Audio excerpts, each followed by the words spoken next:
Leave it there. It will die anyway. The words were said without care, as if the life crying in the distance meant nothing at all. The man who said it stood beside an old truck parked on the edge of a wide savanna in northern Kenya. His name was Victor Hale, a landowner who cared more about his broken fence than the animals that wandered near it. He wiped dust from his hands and looked across the dry field with a tired expression. About 50 meters away, a baby elephant struggled. The calf was very young. His ears were still small and thin, and his legs shook each time he tried to stand straight. Rusted wire from an old fence had wrapped around one of his front legs. The sharp metal had twisted tightly as he fought to escape. Each time he pulled away, the wire cut deeper. The small elephant cried again. The sound was high and painful, like a child calling for help in a place where no one could hear. Victor glanced once more at the trapped calf, then turned away. "Not my problem," he muttered before climbing into his truck. The engine started with a rough growl, and moments later the vehicle drove away, leaving behind nothing but dust and the sound of the elephant's cries. For a while the field was quiet again. The wind moved slowly through the tall grass. Birds circled far above. The sun burned down on the dry land, making the metal wire even hotter against the calf's skin. The baby elephant tried again to pull free. His trunk pushed against the ground as he tried to lift his body. His leg trembled. The wire tightened. A small line of blood slid down his leg and darkened the dirt. He cried again. This time the sound traveled farther across the savanna. Nearly half a kilometer away, another man heard it. His name was Aaron Duma. Aaron was a wildlife guide who had spent most of his life walking these lands. He knew the calls of almost every animal in the region. The deep rumble of elephants. The sharp bark of baboons. The distant roar of lions at night. But this sound was different. Aaron stopped walking. He tilted his head slightly and listened again. The cry came once more, weak but desperate. An elephant calf. Aaron frowned and looked toward the open plain. Young elephants did not cry like that unless something had gone terribly wrong. He adjusted the strap of his small bag and began moving toward the sound. His steps were quick but careful, pushing through tall grass and dry bushes. As he walked, the cries became clearer. Then he saw the fence. Old metal wire stretched across a small patch of land, half buried in dirt and rust. Entangled in the middle of it was the baby elephant. The calf struggled weakly, his leg twisted in the wire. Aaron stopped in place. For a moment he simply stared. He had seen injured animals before. He had seen droughts, fights between bulls, even poachers' traps. But something about this sight made his chest tighten. The baby elephant lifted his head slowly. His dark eyes met Aaron's. The calf gave another small cry, softer now, almost as if he knew someone had finally arrived. Aaron walked closer, slowly raising his hand so the animal would not panic. "Easy, little one," he whispered. The wire around the calf's leg was worse than he first thought. It had wrapped around the leg several times. The sharp edges had cut deep into the skin. Aaron knelt beside him. Carefully he reached for the rusted wire. But just as he touched the metal, a deep sound rolled across the land behind him. It was low, heavy, and close. Aaron froze. He did not need to turn around to know what kind of sound that was. Lions were nearby, and they were coming closer. Aaron slowly lifted his head. The sound came again, deeper this time. It rolled across the land like distant thunder. A warning. A reminder that the savanna never truly belonged to humans. He turned his eyes toward the rocky ridge behind him. 4 shapes stood at the top. Lions.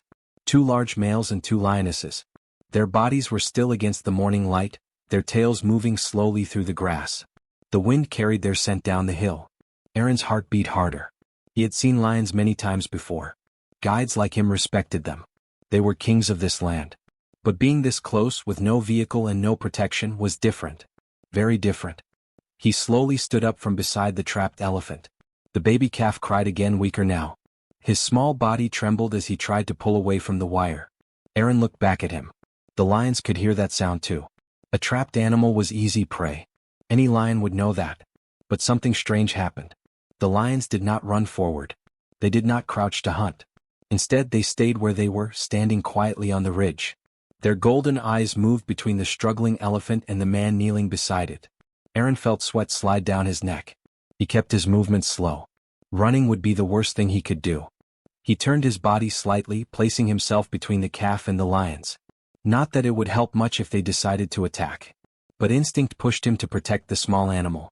The larger male lion stepped forward. His mane was dark and thick, moving gently in the wind. A long scar ran across the side of his nose, showing he had survived many fights. Aaron held his breath. But the lion did not charge. He walked down the ridge slowly, each step calm and controlled. The other 3 lions followed, spreading out slightly as they came closer. Aaron's mind raced. 4 lions. If they attacked, there would be nothing he could do. He glanced at the trapped calf. Leaving now would mean certain death for the little elephant. The wire would hold him there until the lions reached him.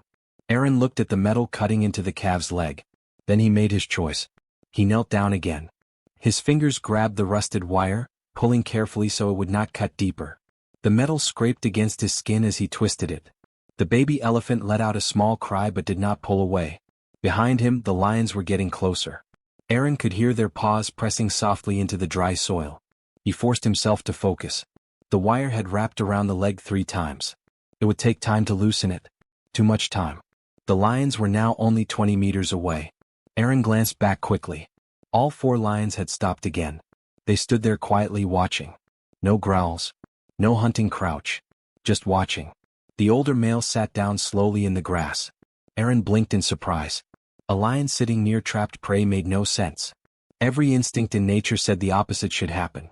One of the lionesses stepped forward a few more steps. Her ears were forward, but her body was relaxed. She was not preparing to attack. She was observing. Aaron felt something strange pass through the moment. Something quiet. Something he could not explain. But he did not waste the chance. He pulled harder at the wire. The rusted metal finally snapped with a sharp crack. One loop fell away. The calf collapsed onto the ground, breathing fast but still alive. Aaron worked quickly on the second loop. The lions remained where they were. Watching. Waiting. And when the last piece of wire finally broke loose, the baby elephant rolled onto his side, free at last.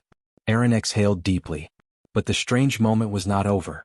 Because when he looked back toward the lions, the oldest male slowly stood up and began walking toward them. Aaron froze. The old lion was walking toward them. Not fast. Not slow. Just steady, heavy steps across the dry grass. Each movement calm and certain, like a king who had no reason to hurry. The other 3 lions followed a few meters behind him. Aaron's chest tightened. Now they were less than 15 meters away. He knew lions well enough to understand the danger. At this distance, if they chose to hunt, there would be no escape. The savanna was wide and empty, and he had nothing but his bare hands. Still he did not run. Running would turn him into prey. Instead, Aaron slowly stood beside the baby elephant. The calf tried to rise but failed. His injured leg shook under his small body. He gave a soft cry and leaned against Aaron's leg for support. The sound made Aaron's stomach sink. A wounded animal. A trapped animal. These were exactly the kind of targets lions hunted. But something felt different. The old lion stopped 10 meters away. His large head lifted slightly as he studied the calf. His yellow eyes moved slowly over the little elephant's body, then toward the broken wire lying on the ground. Aaron held his breath. The lion stepped closer. 8 meters. 7. 6. Aaron could hear the wind moving through the lion's mane. The 2 lionesses moved to the side, spreading out quietly through the grass. The second male remained farther back, watching everything carefully. It looked like the beginning of a hunt. Aaron's muscles tightened. But the lion still did not charge. Instead, the old lion stopped again, now only 5 meters away. He lowered his head. For a moment, no one moved. The wind slowed. Even the birds seemed to fall silent. Then the lion did something Aaron would never forget. He sat down. Right there in the grass. The large predator folded his front legs and calmly rested his body on the ground, his tail curling slowly behind him. Aaron stared. He had spent years in the wild, but he had never seen a lion react this way to injured prey. One of the lionesses stepped forward next. She approached the calf carefully, stopping a few meters away. Her nose lifted as she smelled the air. The baby elephant made a weak sound. Aaron felt his heart pound. The lioness lowered her head slightly, studying the calf. Then slowly she lay down. Not beside the calf. Not touching him. Just close enough to watch. The other lioness copied the same movement, lying down a few steps away. Within seconds, the 4 lions had formed a loose circle around Aaron and the baby elephant. But it was not a hunting circle. There was no tension in their bodies. No raised paws. No snapping jaws. They were simply there. Watching. Guarding. Aaron's mind struggled to understand what was happening. The calf leaned harder against his leg, breathing slowly now. The panic in his eyes had faded slightly. almost as if he felt safer. A soft breeze passed across the grass, carrying the scent of rain from somewhere far away. The old lion lifted his head and looked directly at Aaron. For a brief moment, their eyes met. Aaron could not explain the feeling that passed through him. It was not fear this time. It felt more like a silent agreement. No words, no sounds, just understanding. The lions were not there to kill. They were waiting. But for what, Aaron did not yet know. Minutes passed in deep silence. The sun slowly climbed higher in the sky. Then the baby elephant tried to stand again. His small legs trembled, but this time he managed to rise. His trunk lifted slightly as he tested his weight. Aaron placed a gentle hand against the calf's shoulder. "You're strong," he whispered quietly. The calf took one shaky step forward. The lions did not move. Another step. Still no movement. Aaron suddenly realized something important. The nearest ranger station was about 4 kilometers away. If he could guide the calf there, the veterinarians could treat the wound. But the journey would be slow and dangerous. He looked again at the 4 lions around them. Then something strange happened. The old lion stood up first. He turned his body toward the open plains and began walking. Not away, but ahead of them, like a guide showing the path. Aaron stared in disbelief. The lionesses followed behind the old male. The second male remained at the back, his sharp eyes scanning the tall grass around them. It took Aaron a few seconds to understand what he was seeing. The lions were forming a moving circle. Front, sides, back, protecting the weak calf in the center. Aaron looked down at the small elephant beside him. Then he looked again at the lions slowly walking through the grass. And for the first time in his life he realized something impossible. For wild lions were escorting them across the savannah. Aaron had walked the savannah for more than 15 years. He had seen storms swallow the sky, rivers flood without warning, and predators hunt with perfect silence. But nothing in his life prepared him for this. A wounded baby elephant walked beside him. And 4 wild lions moved with them across the open land. The old male lion stayed in front, his dark mane moving gently in the morning wind. One lioness walked on the right side through the tall grass. The second lioness kept the left side. The younger male stayed behind them, always turning his head, always watching. It was not random. It looked like protection. Aaron kept glancing at them as they walked. Every instinct he had learned in the wild told him this was impossible. Lions did not guard elephants. Lions hunted elephants when they were desperate enough. Yet these lions moved like silent bodyguards. The baby elephant limped slowly beside him. Each step was careful but stronger than before. The wire had cut deep into the calf's leg and dried blood marked the gray skin. Still, the little elephant kept walking. From time to time he brushed his trunk gently against Aaron's arm, almost like he was asking if they were still safe. "We're getting there," Aaron murmured quietly. The land slowly changed as they moved east. The grass became shorter. The ground turned more solid under their feet. Aaron knew this area well. The old ranger outpost was not far now. Maybe 1 kilometer. But another problem crossed his mind. What would the rangers do when they saw lions walking toward the station? They would panic.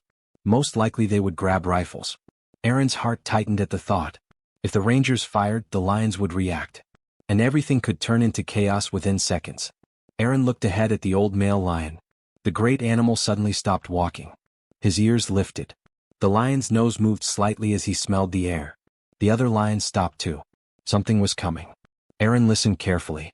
Then he heard it. The distant rumble of an engine. A ranger truck. It appeared on the dirt road a few moments later, moving fast toward the outpost. The driver probably noticed Aaron in the distance. But as the truck came closer, it slowed suddenly. The driver had seen the lions. The vehicle stopped far away. For a long moment nothing moved. Aaron slowly raised one arm in the air, signaling for calm. The lions did not growl. They did not show their teeth. They simply stood around the baby elephant, guarding him. 2 rangers stepped out of the truck carefully. Their hands hovered near their rifles, unsure of what to do. Aaron began walking slowly toward them with the calf. Step by step. The lions moved with him. When they reached the road, something unexpected happened again. The old male lion stopped. He looked at Aaron one last time. Then he turned his head toward the calf. The little elephant made a soft sound, almost like a quiet call. The lion blinked slowly. And then he turned away. Without a roar. Without a sound. The lion walked back toward the open plains. The 2 lionesses followed him through the tall grass. The younger male remained for a second longer, glancing once more at the small elephant. Then he too disappeared into the golden savannah. Just like that they were gone. Aaron stood there in silence.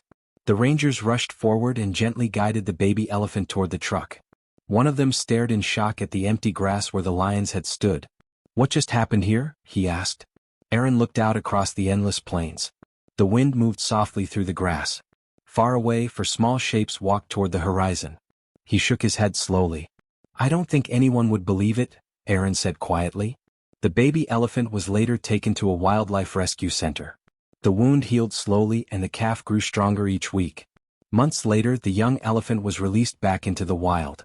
And sometimes, when rangers patrolled that same area of the savannah, they reported something strange. For lions were often seen nearby. Never attacking. Just watching from a distance. As if they were making sure the little elephant was still safe.